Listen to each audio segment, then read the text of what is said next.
Hi Manya, how are you? I'm good. What about you? I'm very fine and thank you so much for coming to our studio today. My pleasure. Actually आज मैं आपसे जानना चाह रही थी कि life के बारे में कुछ गुफ्तगू हो जाए. Okay. So I just wanted to know, मैं पर्सनली पहले आपसे पूछूंगी कि आपको कब लाइफ एक इम्पोर्टेंट सब्जेक्ट लगा. When I was in 11, I started thinking about life. कि तभी मैंने बहुत जाना कि फ्यूचर अब करना पड़ेगा डिसाइड. और क्योंकि लॉकडाउन था, फैमिली मैटर्स देखती थी मैं क्या होते हैं, फ्रेंडशिप कब स्टार्ट होती है, कब कैसे बॉन्ड को सिक्योर करके रखना है, किस हिसाब से कैसे क्या चीज़ें रखनी है, ये सब मुझे समझ आने लगा था. तो मैं थोड़ा उस टाइम पे था कि थोड़ा ये एज कौन भी से ऐसी ईयर की थी. बात है? 2021. तो उस समय लॉकडाउन था या सब कुछ नॉर्मल था? लॉकडाउन था, सेकेंड फेज. ओके, तो आपको लगता है कि बिकॉज ऑफ लॉकडाउन आपको काफ़ी टाइम मिला ये सब चीज़ों पे हाँ, मैं रिसर्च करने का? रिसर्च और मेरा ये है कि कहते हैं कि खाली दिमाग शैतान का घर. पर एक्चुअली में मैं उस टाइम पे अपने बारे में जानने लगी और अच्छी चीज़ें सोचने लगी कि एक्चुअली में लाइफ में होता क्या है, कितनी प्रॉब्लम्स आती है जो आपको कुछ किसी को संभाल कर या खुद फेस करनी पड़ती है, और कहाँ पर कैसे स्ट्रॉन्ग बनना पड़ता है. और कुछ इमोशंस ऐसे होते हैं जो आप अपनी फैमिली के साथ नहीं शेयर करने पड़ते, तो उस टाइम पे फ्रेंड्स होते हैं. और मेरे लिए उस फेज में ऐसा था कि फ्रेंड्स मेरी फर्स्ट प्रायोरिटी थी, सेकंड फैमिली थी. ओके. कि फैमिली के साथ मेरी उतनी अटैचमेंट शुरू से नहीं रही क्योंकि मेरे पेरेंट्स दोनों वर्किंग थे. ओके. तो मुझे मेरी नानी, मासी, दादी इन सब ने ही मतलब आगे संभाला है. ओके. तो इस वजह से मेरी उतनी अटैचमेंट उतनी नहीं हो पाती उनसे. तो मेरी फ्रेंड्स मुझे बहुत अच्छे से समझ लेते हैं और नो डाउट वो हमेशा मिलते रहे हैं. इमोशनल सपोर्ट दिया उन्होंने मुझे. ओके. बट कुछ चीज़ें ऐसी होती है कि उधर से उतना गिव एंड टेक वाला चीज़ नहीं हो पाता. ओके. और फैमिली मैटर्स भी होते हैं. तो उस टाइम पे हुआ कि अब थोड़ा देखना पड़ेगा हर चीज़ को. तो आपको ऐसा लगा कि जो आपके कनेक्ट हैं फ्रेंड्स के साथ, वो आपने रियलाइज़ किया कि एक्सपेक्टेशंस आपकी थी उनकी तरफ कि वो आपको समझें, लेकिन जितना आप उनसे एक्सपेक्ट कर रही थी वो उतना आपको नहीं समय दे पा रहे थे. They were not giving you time and they were not able to understand you. So do you feel that family first ना लेकर आपने गलती की?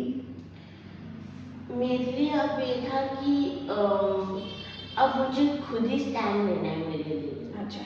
कि आगे जाके और चीज़ें आएगी. जैसे अब मेरा ये हो गया कि अब मुझे फ्यूचर के बारे में सोचना है, मेरे करियर के बारे में सोचना है. अब मुझे सेल्फ इंडिपेंडेंट होना है. ओके. मेरी मम्मा बहुत स्ट्रॉन्ग है और बहुत ज़्यादा इंडिपेंडेंट है. बहुत छोटी एज में उन्होंने बहुत ज़्यादा मतलब अपने आप को होल्ड करा, अपने इमोशंस को, और बहुत स्ट्रॉन्ग हो गई. और उस हिसाब से मुझे भी है कि मैं भी स्ट्रॉन्ग बनूं और अपने स्टैंड खुद लूं, किसी पर डिपेंडेंट ना रहूं कि अगर मैं सैड हूँ या कुछ हुआ है तो मैं इमोशंस ना दिखाऊं किसी को, और खुद चीज़ें को फेस करूं और सारी प्रॉब्लम्स को. ओके. तो आप अपने मामा को एक इंस्पिरेशन मानती हैं? हाँ जी. और आप चाहती हैं कि आप उनकी तरह बने? Are you really wanting to be like her, या आप क्योंकि अभी आपके पास बहुत अच्छे फ्रेंड्स नहीं हैं और आपको लग रहा है कि आपकी मम्मा बहुत स्ट्रॉन्ग है तो मैं भी स्ट्रॉन्ग बनूं, ताकि कल को मेरे पास मेरे फ्रेंड्स ना रहें, मैं फिर भी उनकी तरह अपने इमोशंस को कंट्रोल करके जी पाऊँ? Is it a forced thing that you are thinking of becoming, या ये वॉलंटरली आपके मन से स्ट्रॉन्ग फीलिंग आ रही है? नो, स्टार्टिंग से मैं मेरी मम्मा को देख के आ रही हूँ कि वो बहुत स्ट्रॉन्ग है। वो हर चीज़ खुद हैंडल कर लेती है। कोई भी सिचुएशन हो, वो अपना स्टैंड लेती है। जहाँ रॉन्ग होता है वहाँ रॉन्ग, जहाँ राइट वहाँ राइट। ये चीज़ में वो चलती है। और इस वजह से मुझे भी होता है कि मैं भी उतनी इंडिपेंडेंट बनूं, ताकि मैं खुद का स्टैंड ले पाऊँ, कि कल को मुझे कोई ये ना बोले ये वीक है या इसका कोई फ्रेंड नहीं है तो कुछ लाइफ में हो ही नहीं सकता। सब कुछ आप कर लेते हो अगर आप में वो पोटेंशियल होता है तो। That's wonderful, that's very good. तो आपसे जैसे मैंने पहले भी बात की थी, तो मुझे ये लग रहा था कि आप फ्रेंडशिप को वैल्यू तो बहुत देती हैं, बट कहीं ना कहीं आप ये भी बता रही थी कि फ्रेंड्स आर नॉट ट्रस्टवर्दी, अच्छे नहीं होते। तो ये आप मुझे थोड़ा क्लियर करेंगी? आपने बोला कि फैमिली से पहले आप फ्रेंडशिप को मतलब महत्व देते हैं, you give importance to friendship, but the second thing you said that you were not content with your friends. So how will you create a harmony between these two statements?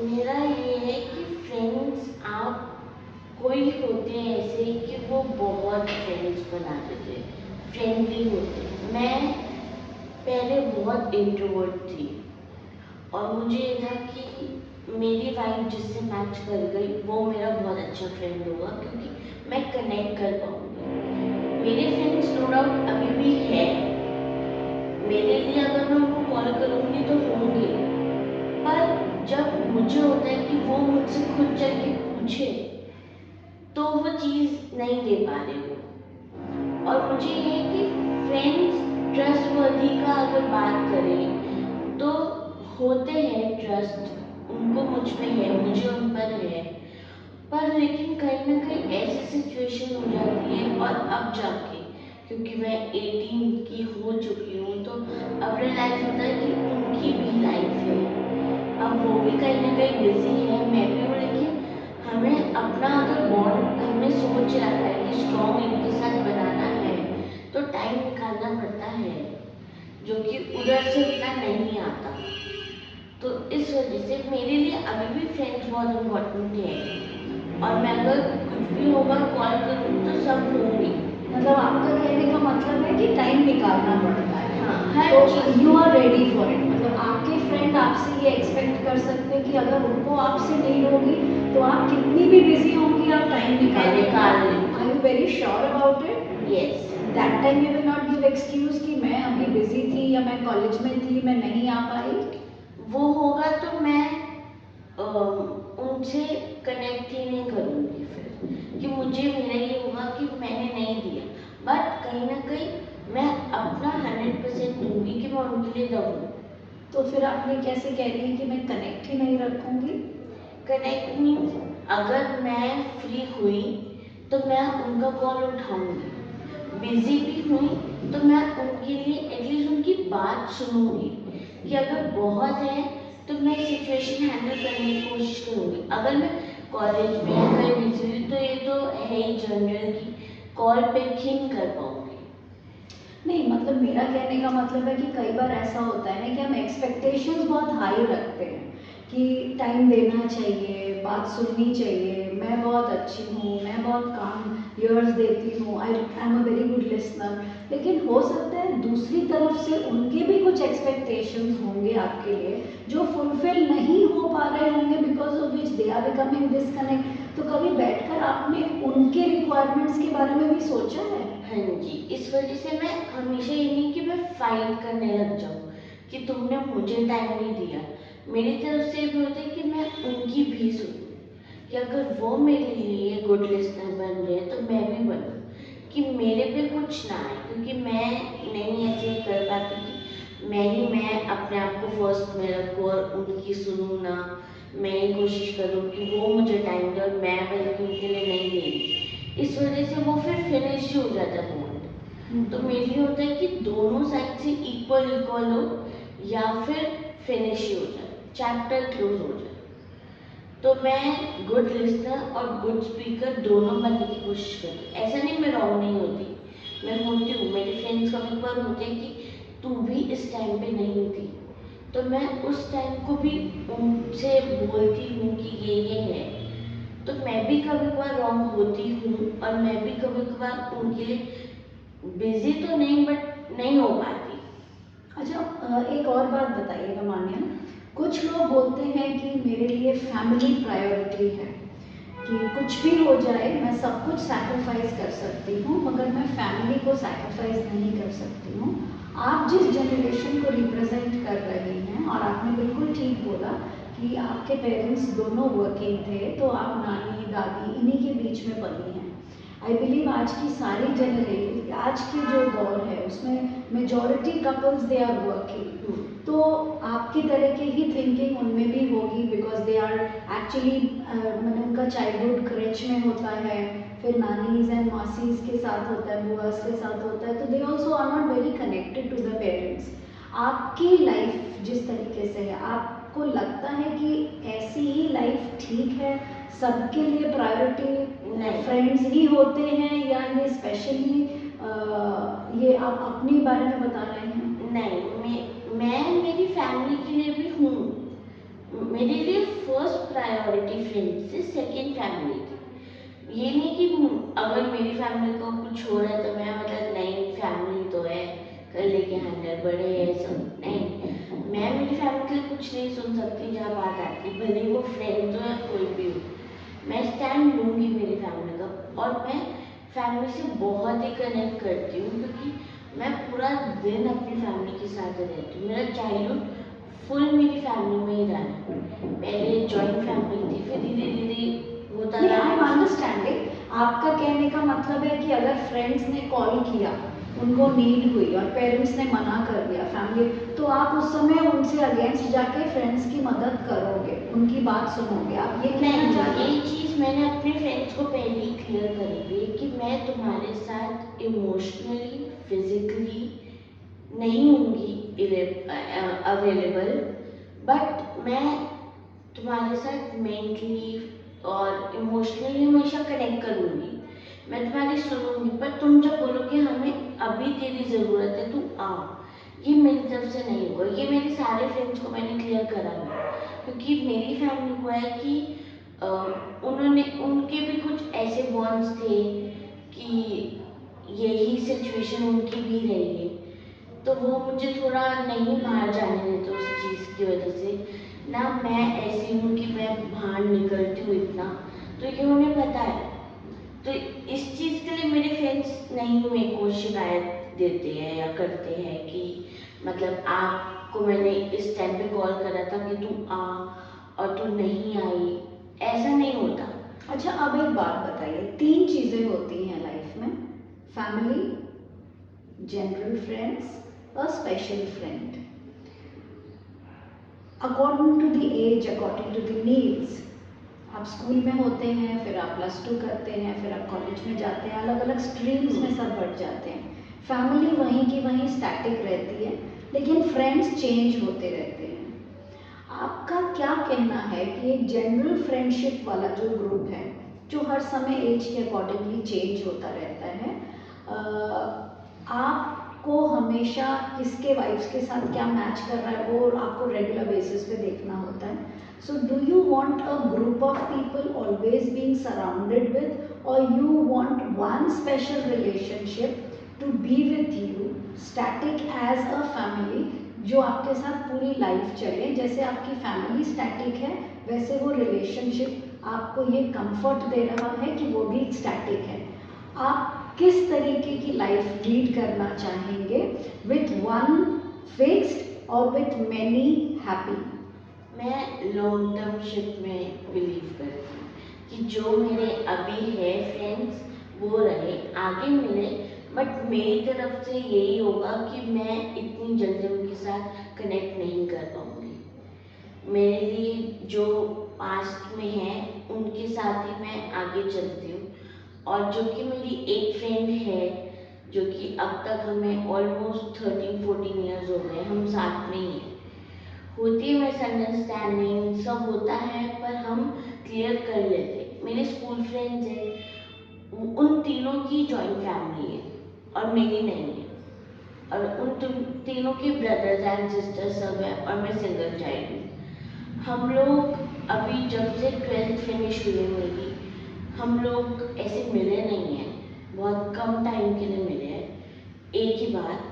पर आप अभी उनको बुलाओगे और हम बात करना स्टार्ट करेंगे, आपको लगेगा नहीं कि इन लोगों ने कॉल पे, वीडियो कॉल या एक बार नहीं मिले, लाइक 8 मंथ्स हो गए मेरी 12th फिनिश हो गई। तो वो एक स्ट्रॉन्ग बॉन्ड है हमारा, कि हम इतने स्ट्रॉन्ग हैं कि हम अगर कितने ईयर्स भी हो जाएंगे हम वैसे ही रहेंगे। अब मेरा दूसरा सवाल, जो कि एक जनरल सवाल है, ये आप अपने ऊपर मत लीजिएगा, लेकिन आप अपनी जनरेशन को रिप्रेजेंट करते हुए इस क्वेश्चन का आंसर दीजिए। आपकी बॉन्ड बहुत अच्छी है फ्रेंड्स के साथ, 13-14 ईयर्स से आपके बड़े क्लोज फ्रेंड हैं। फॉर एग्जाम्पल, आपकी लाइफ में आपको एक स्पेशल फ्रेंड आ जाता है, आप उसके लिए ज़्यादा समय निकाल पा रहे हैं, क्योंकि आप अपनी जो फीलिंग्स अपनी उस फ्रेंड के साथ कर पा रहे थे, अब आप अपने स्पेशल फ्रेंड के साथ कर लेते हैं। तो आपका जो वेंट आउट ऑफ इमोशंस है वो तो प्रॉपरली सेटिस्फाइड हो जा रहा है, बट आपकी फ्रेंड का नहीं हो पा रहा है। तो कहीं ना कहीं वो डिस्कनेक्ट होती दिखाई देती है, वो डिवॉइड फील करती है, वो आपके एब्सेंस को फील करती है। ऐसे में क्या अगर उसने आपके स्पेशल फ्रेंड के बारे में कुछ बोल दिया, तो क्या ईगो में आके या गुस्से में आके आप उससे अपनी फ्रेंडशिप हटा देंगे बिकॉज वो आपके स्पेशल फ्रेंड के लिए कुछ गलत बोल रही है? अगर ऐसा करती हैं आप और फ्यूचर में आपका वो स्पेशल फ्रेंड भी आपको छोड़ देता है, तो आप कैसा फील करेंगी? पहले तो फर्स्ट वाला सिचुएशन बताइए मुझे, कि अगर स्पेशल फ्रेंड है और आपने अपने सारे इमोशंस वहाँ वेंट आउट कर दिए, तो यहाँ पे आप ट्रस्टवर्दी नहीं रही। क्या ये इस जनरेशन में होता है? ये मेरे साथ हुआ है, और यही हुआ था कि मैं, मतलब ऐसा है कि मुझे पता है कि मैं किस टाइम पे कैसे टाइम किसके लिए निकालती हूँ। तो अगर मेरा जैसे सिचुएशन आ गई कि एक टाइम पे मेरे वो स्पेशल फ्रेंड ने और मेरी फ्रेंड ने, दोनों ने बोला कि हमें मिलना है, और मैं दोनों के लिए तो अवेलेबल एक टाइम पे नहीं हो सकती, तो मैं वो टाइम मैनेजमेंट कर लेती हूँ कि मेरी उस फ्रेंड के साथ ज़्यादा अच्छा बॉन्ड है, स्पेशल फ्रेंड अभी आया है, तो मैं उसको क्लियर कट बोल देती हूँ कि ये होगा। और प्लस में मुझे वाइब बहुत जल्दी पता लग जाती है कि कौन मेरे साथ कैसा है, तो मैं उसी हिसाब से वैसे ही चलती हूँ। और मेरे फ्रेंड्स को लेकर भी हुआ है कि उन्होंने बोला है मेरे उस स्पेशल फ्रेंड के बारे में, तो मुझे गुस्सा आया है, और यही चीज़ फिर मैं रियलाइज़ करती हूँ। और वो लोग भी है कि जैसे मैं क्लियर कट बोल देती हूँ उनको जो भी मुझे लगता है, टाइम लेती हूँ पर बोल देती हूँ थोड़े टाइम बाद। उनका भी ये होता है कि वो भी बोल देती है। और मेरी जो वो बेस्ट फ्रेंड है, जो थी अब तक बहुत टाइम से, वो एक्सट्रोवर्ट है और मैं अब जाके हुई हूँ, तो वो भी क्लियर कट मुझे बोल देती है कि अगर ऐसा ऐसा है कि वो अभी आई है तेरा स्पेशल फ्रेंड या आया है, और तुम उसके लिए तुम मुझे टाइम नहीं दे रही है, तो वो हमारे बीच इतनी स्टैंडिंग होती है कि हम समझ जाते हैं कि ठीक है। आपको नहीं लगता, आपको आपकी मम्मी के साथ आपका रिलेशनशिप कैसा है? मेरा मम्मा के साथ मतलब ये है कि स्टार्टिंग में हम कुछ ऐसे बात नहीं करते थे, क्योंकि मैं सुबह स्कूल, मम्मा का भी स्कूल होता था, पापा की जॉब होती थी, तो निकल जाते थे, और फिर मैं पूरा दिन अपनी नानी के यहीं रहती थी और रात को हम आते थे। और उसके बाद हम सभी इतना थके हुए होते थे कि हमारा एक वीकेंड होता था जो हम सेलिब्रेट करते थे, बाहर जाते थे, dinner and get togethers. But उसके बाद अब जाके मेरी मम्मा भी समझने लगी है कि बॉन्ड एक होना चाहिए, कनेक्शन होना चाहिए, कि मेरी मम्मा भी अब मुझे टाइम देती है, मुझे समझती है, मेरे साथ जाती है कहीं, और मैं भी उनके लिए होती हूँ कि कभी भी उनको ये ना लगे कि मेरी डॉटर एक ऐसे मतलब है कि मेरे लिए टाइम नहीं निकल रहा उनकी उनकी तरफ से, या मैं नहीं दे पा रही। आपकी मम्मा को आप कब फील की कि रियलाइज हुआ इन चीज़ों के बारे में? After 11th। अच्छा, तो अभी थोड़ी देर पहले आपने बोला कि you are very inspired by your mother. So आप कभी भी मम्मी बनेंगी तो would you like to be the similar type of mother जैसे आपकी मम्मी है, या इम्प्रोवाइज करेंगी आप? फर्स्ट ऑफ ऑल मैं मैरिज में बिलीव नहीं करती। ओके, बिलीव नहीं करती वो तो अलग बात Believe है, in the sense- but it will हाँ, हैपन। पर मुझे होगा कि जैसे मैं देखती हूँ कि चिल्ड्रन और आज की जनरेशन यही कंप्लेन करती है कि हम सबकी पर्सनल लाइफ होती है, और जैसे कुछ पेरेंट्स बोलते हैं कि तुम्हें क्या पता लाइफ के बारे में, तुम क्या जानते, तुम तो अभी छोटे हो। ये सब सुनने को सबको मिलता है पेरेंट्स से। जब तुम्हारी भी शादी होगी तो तुम्हें पता लगे कितना वर्कलोड होता है। तो ये सब मेरा भी होता है कि मुझे भी सुनने को मिला है। तो मेरी तरफ से यही होगा कि कुछ चीज़ें इसी वजह से जो हमारी जनरेशन है वो खुल के फैमिली के साथ नहीं डिस्कस कर पाती कुछ भी। ओके ओके, मतलब आपका कहना का मैं मतलब है ये- कि पीछे से इतना प्रेशर रहता है कि वो आपको एक्सप्लेन करने की बजाय डराते हैं। वो तो- समझ नहीं पाते कि सबकी पर्सनल लाइफ में ओके, हर कोई दिस इज परेशान अ वेरी होता है। इंपॉर्टेंट पॉइंट इन फैक्ट, कि मतलब आपको लगता है कि बजाय कि आगे आने वाले समय के लिए गुड विशेस और एक गुड इमेजिनेशन देने की बजाय वो फियर अंदर डालते हैं कि तेरे साथ भी ऐसा ही होगा, तेरे साथ भी शादी होगी, तब तुझे पता चलेगा जब तू मम्मी बनेगी। तो वो डर बैठा देते हैं कि जब बनेंगे तो पता नहीं क्या हो जाएगा। Exactly. ओके ओके, तो ये होता है कि हमें समझना चाहिए, कोई भी हो, एक मदर डॉटर मदर सन का ही नहीं, बट कोई भी बॉन्ड हो, हमें हमेशा ये करना चाहिए कि वो भी ठीक है या नहीं।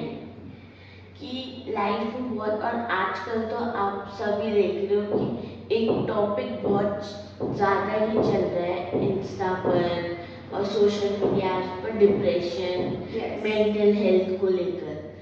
तो ये चीज़ हर कोई फेस कर रहा है, हर कोई। मेरे कितने फ्रेंड्स हैं जो ये सब चीज़ फेस करते हैं, एक टाइम पे मेरा भी था। पर ये होता है कि आपको एट लास्ट खुद संभालना पड़ेगा।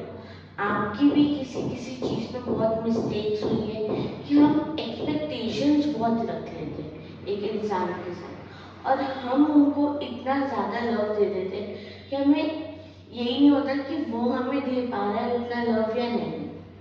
और जब वो इंसान हमारी लाइफ से चला जाता है तो हम फिर ज़्यादा और सोचने लगते हैं कि हमारी शायद कोई प्रॉब्लम थी, या उस इंसान की प्रॉब्लम थी कि ये बॉन्ड फिनिश हो गया।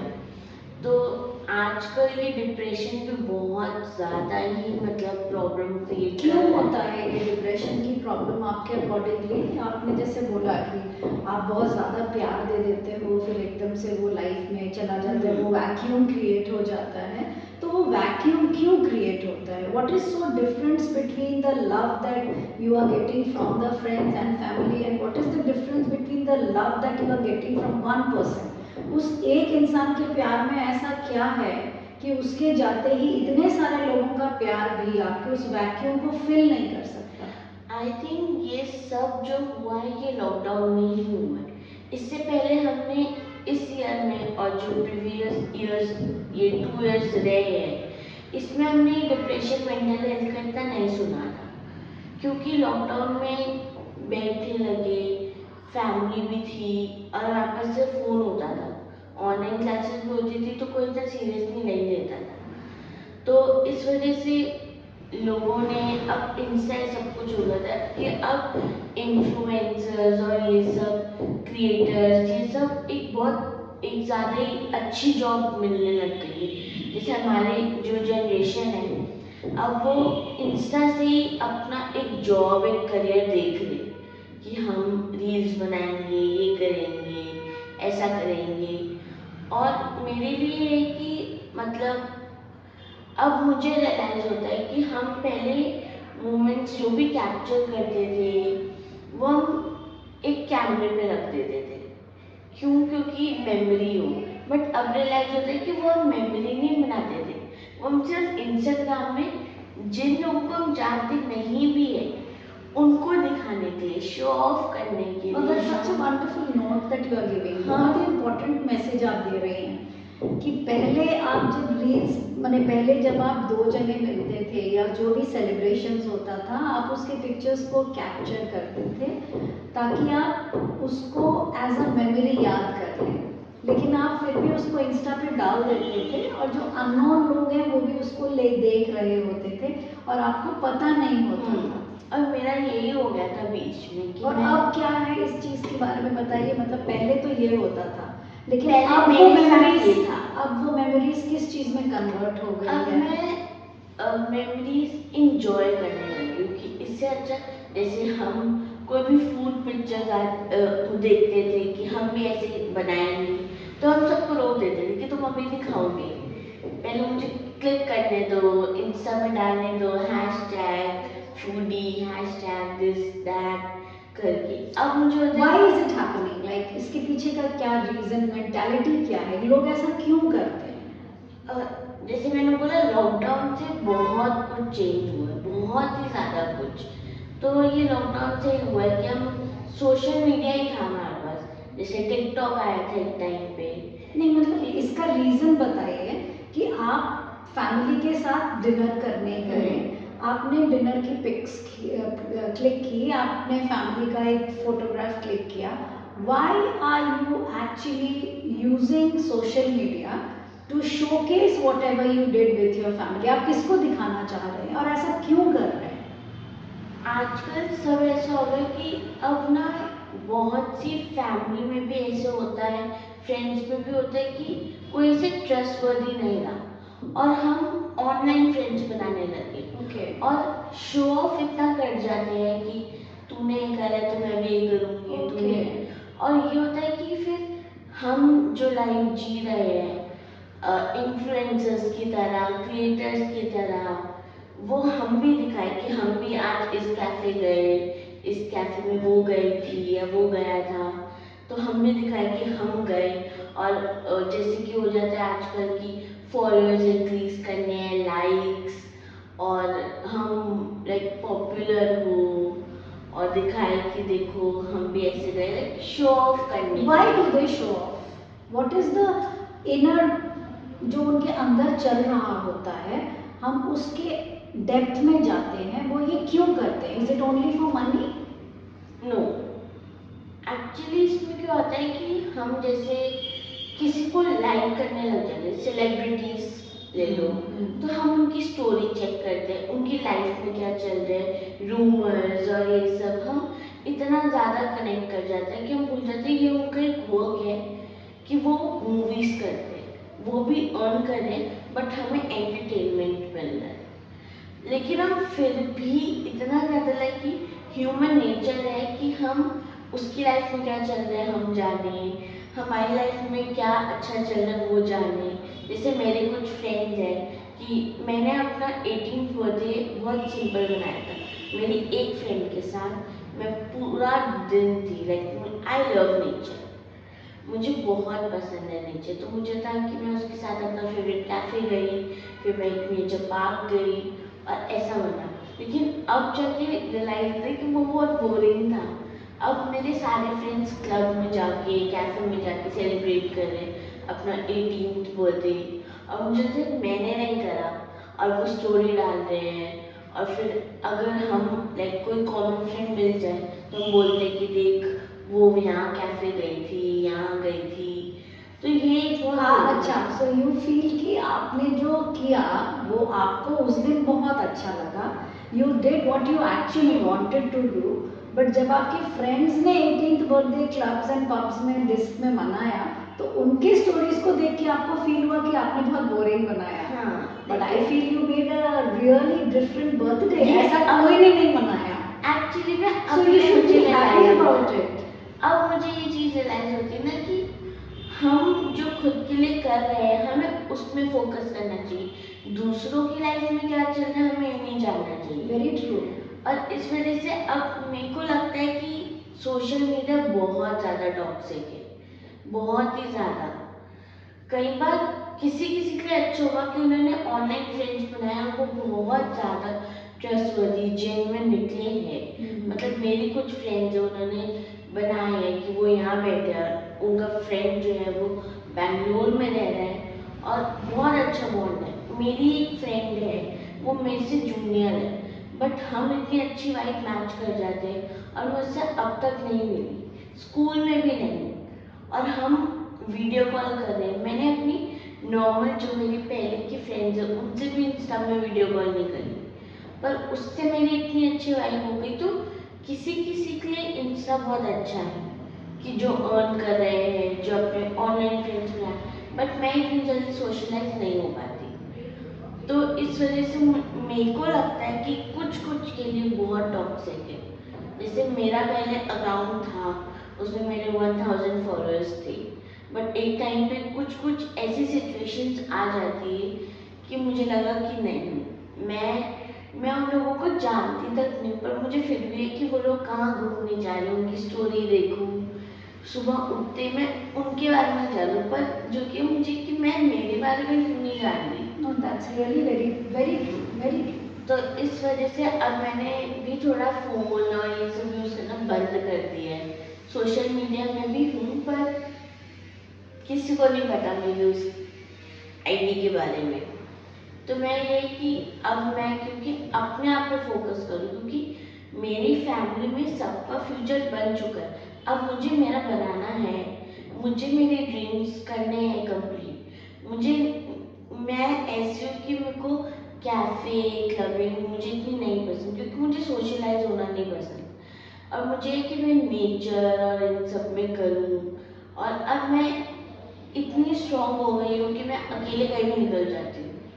अब मुझे जो जिसको बोलना होता है मैं बोल देती हूँ, क्योंकि मुझे पता है कि मैं गलत नहीं हूँ। जहाँ होंगी वहाँ मैं एक्सेप्ट करती हूँ, कुछ भी होता है, पर जहाँ मुझे पता है मैं गलत नहीं हूँ, मैं अपना स्टैंड लेती हूँ। कि कोई होते हैं ना कि खुद नहीं बोल पाते और उन्हें पता है मेरी फ्रेंड्स मेरे लिए बोल देगी, तो वो उनके लिए होता है कि हाँ मैं अभी प्रॉब्लम में हूँ तो तू आ, और खुद पीछे हो जाते हैं और हमारी उनसे दुश्मनी हो जाती है। पर मैं हूँ कि मैं खुद अपनी सिचुएशन हैंडल कर लेती हूँ। आई थिंक ये गर्ल्स के लिए भी बहुत अच्छा मैसेज होगा कि स्ट्रॉन्ग बन लो। और आजकल रिलेशनशिप के लिए बहुत लोग, मतलब ये जनरेशन तो बहुत है कि हमें रिलेशनशिप चाहिए। मैं इनमें अब बिलीव नहीं करती, क्योंकि हो जाता है कुछ कुछ, इस वजह से बस। बहुत अच्छा मैसेज दिया आपने, it's really very helpful for lot of things. आपने ये बताया कि बर्थडेज के पार्टीज में कैसे हम शो ऑफ करने के लिए we try to do things which the public wants, which are trending. Like सब जा रहे हैं तो हम भी जा रहे हैं, लेकिन आपने अपना बर्थडे बड़े यूनिक फॉर्म में उसको स्पेंड किया, जो कि आपका मन था करने का। बट आप भी कहीं ना कहीं इन्फ्लुएंसर्स से, अपने फ्रेंड से आप इन्फ्लुएंस्ड हो गई थी, but then later you realise कि what you did was actual that made you happy. तो वो करना चाहिए। मतलब बजाय कि सुबह सुबह उठे सोशल मीडिया में फॉलोअर्स को देख रहे हैं, उनके स्टोरीज में जा रहे हैं, उनकी लाइफ में जा रहे हैं, अपने ऊपर फोकस करना चाहिए। एंड आपको अपने लिए खुद के साथ का रिलेशनशिप ज़्यादा स्ट्रॉन्ग करना चाहिए, बजाय कि आप अलग अलग सेक्स, अलग अलग सेगमेंट्स, अलग अलग रिलेशनशिप्स के साथ स्ट्रॉन्ग बॉन्ड बनाइए। द मोस्ट इम्पॉर्टेंट थिंग है कि हमें अपने साथ स्ट्रॉन्ग बॉन्ड बनाना चाहिए। Very nice thought. And in fact इतनी कम एज में आपको इतना सारा ज्ञान मिल गया, I should say the wisdom that you have earned during the lockdown when you actually went inside is remarkable. And I believe you, though you are just 18, but you speak really wonders. बहुत अच्छा लग रहा है आपसे बात करके, and we will continue talking to you on different aspects. So today was the talk about life, and we really nurtured the talk that we had with Maya. And Manya, I'm so sorry, I always keep disturbing her with asking several questions, and she's always ready to answer me, so I just thought to bring her in front of you all in my studio. So thank you so much, Manya, and we'll continue with it with a different talk show. So thank you so much, have a nice day, and be connected.